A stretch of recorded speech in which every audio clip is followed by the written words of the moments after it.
नमस्ते, मैं अभिनय आकाश और प्रभा साक्षी के इस खास कार्यक्रम में एमआरआई में आपका स्वागत है। एक बार फिर से हम आपके सामने मोस्ट रिलायबल इंफॉर्मेशन यानी एमआरआई के साथ मौजूद हैं। देश की सबसे बड़ी प्राइवेट एयरलाइंस कंपनी रही जेट एयरवेज एक बार फिर उड़ान भरने की तैयारी में। दावा है जेट एयरवेज को 2 नए मालिक भी मिल गए हैं, लेकिन आगे चुनौतियां भी आसान नहीं है। वो कंपनियां कौन सी हैं और क्या होगा जेट एयरवेज का भविष्य, सारे सवालों का आज एमआरआई स्कैन करेंगे। क्या फिर उड़ान भरेगी जेट एयरवेज? जेट एयरवेज को मिला नया मालिक। सबसे पहले आपको एक तस्वीर दिखाते हैं। तकरीबन साल भर पहले की तस्वीर आपको याद होगी। साल 2019 में जेट एयरवेज बंद होने के बाद सड़कों पर आ गए थे कंपनी के करीब 17,000 कर्मचारी। अब इन्हें जल्द खुशखबरी मिल सकती है। जेट एयरवेज एक बार फिर आसमान में उड़ान भर सकेगा। जेट एयरवेज को कर्ज देने वाली कमिटी ऑफ क्रेडिटर्स ने जेट एयरवेज के लिए एक रिजोल्यूशन प्लान को मंजूरी दे दी है। इसके बाद ये उम्मीद जगी है।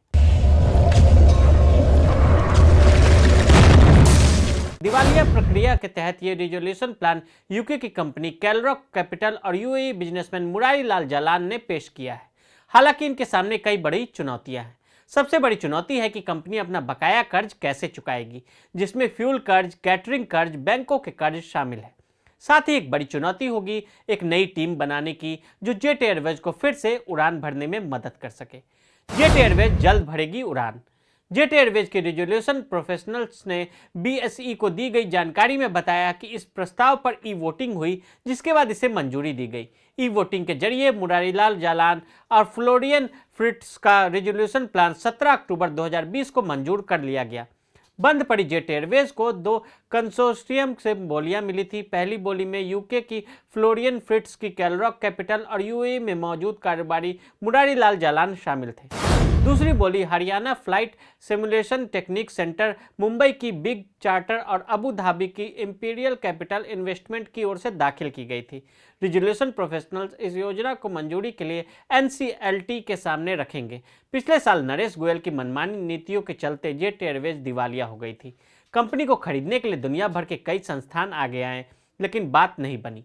जेट एयरवेज के पूर्व चेयरमैन नरेश गोयल और उनकी पत्नी अनीता ने कंपनी के बोर्ड से मार्च 2019 में इस्तीफा दिया था। इस्तीफे की शर्त कर्ज देने वालों की ओर से बेल आउट प्लान में शामिल थी। इसके अलावा गृह मंत्रालय से लुकआउट नोटिस जारी करने के बाद गोयल को पिछले साल 25 मई को मुंबई एयरपोर्ट पर फ्लाइट पकड़ने से रोका गया था।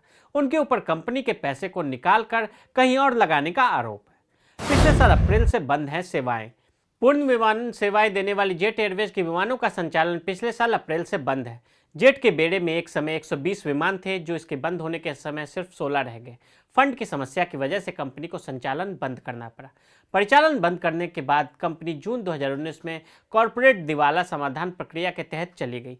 दिवाला समाधान प्रक्रिया के तहत पहुंची जेट एयरवेज का घाटा मार्च 2019 को समाप्त वित्त वर्ष में बढ़कर 5,535.75 करोड़ रुपए हो गया। कंपनी का खर्च बढ़ने से इसका घाटा बढ़ा है। वहीं इसके पिछले साल कंपनी ने 23,958.37 करोड़ रुपए का कारोबार किया। एक नजर जेट एयरवेज के सफर पर। 1967 में नरेश गोयल 18 वर्ष की उम्र में पटियाला से दिल्ली पहुंचे और चचेरे नाना के ट्रैवल एजेंसी में नौकरी की। 1974 में खुद की ट्रैवल एजेंसी खोली, बाद में इसका नाम जेट एयर रखा। 1993 में 2 विमान बोइंग 737 और बोइंग 300 के साथ जेट एयरवेज की लॉन्चिंग की। तब जेट ने ऊंची उड़ान भरी, जब ज्यादातर प्राइवेट कंपनियां दिवालिया होकर धराशायी हो रही थी। 1990 के आखिरी दशक में जेट की फंडिंग को लेकर विवाद का सामना किया। 2002 में जेट ने घरेलू एयरलाइंस मार्केट में इंडियन एयरलाइंस को पीछे छोड़ दिया। 2005 में मार्च महीने में जेट की शेयर बाजार में लिस्टिंग कराई और कंपनी के 20% शेयर बेचे। 1,100 रुपये का शेयर 1,155 रुपये में लिस्ट हुए, जिनसे गोयल को 8,000 करोड़ रुपए मिले। 2006 जनवरी में एयर सहारा को करीब 2,250 करोड़ रुपए में खरीदा। जेट को 27 विमान मिले, जिनके दम पर उसे 12% मार्केट शेयर प्राप्त हुआ। कंपनी ने अंतर्राष्ट्रीय उड़ानें भरनी शुरू कर दी। 2007 16 अप्रैल को एयर सहारा का नाम बदलकर जेट लाइट कर दिया गया। इससे इन्हें सस्ते टिकट पर फुल सर्विस एयरलाइन के तौर पर चलाया जाने लगा। 2008 अक्टूबर महीने में जेट ने अपने 13,000 कर्मचारियों में से 1,900 की छटनी कर दी। बाद में नागरिक उड्डयन मंत्रालय के हस्तक्षेप पर उन्हें दोबारा नौकरी पर रखा गया। 2012 जुलाई महीने में जेट डोमेस्टिक मार्केट शेयर के मामले में इंडिगो से पिछड़ गई। 2013 नवंबर में यूएई के इतिहाद एयरलाइंस ने जेट का 24% शेयर खरीद लिया। गोयल के पास 51% हिस्सेदारी रही। अगला कदम क्या होगा? जानकारों की माने तो अगला कदम नेशनल कंपनी लॉ ट्रिब्यूनल ने रिजोल्यूशन प्लान के लिए मंजूरी पाने का है और एक बार एनसीएलटी की मंजूरी के बाद निवेशक 6 महीने के भीतर उड़ान के लिए तैयार है। लेकिन यह इस बिंदु पर स्पष्टता नहीं है कि क्या लेनदारों, विक्रेताओं, कर्मचारियों आदि को चुकाने की दिशा में धन का उपयोग किया जाएगा या फिर एयरलाइंस को वापस खड़ा करने के लिए।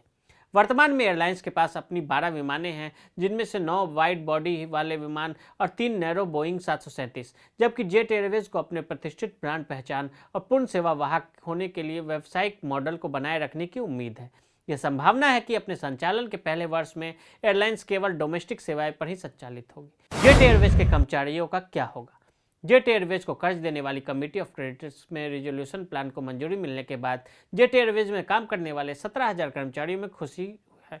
नए निवेशक अभी तक इस बात पर विचार नहीं किया है कि किसे बरकरार रखा जाएगा। हालांकि चीजें इतनी भी सरल नहीं है। नए निवेशकों का कहना है कि वे जेट एयरवेज में 1,000 करोड़ रुपए का निवेश कर रहे हैं, लेकिन इस बिंदु पर स्पष्टता नहीं है कि धन का इस्तेमाल लेनदारों, विक्रेताओं, कर्मचारियों आदि का भुगतान के लिए किया जाएगा या एयरलाइंस को वापस पाने की दिशा में। तो आज हमने जेट एयरवेज का इतिहास, फिर से उड़ान भरने की तैयारी और आगे के कदम का विश्लेषण किया। आज के लिए दे इजाजत और ऐसे रिपोर्ट्स को देखने के लिए प्रभा साक्षी के साथ लगातार बने रहे।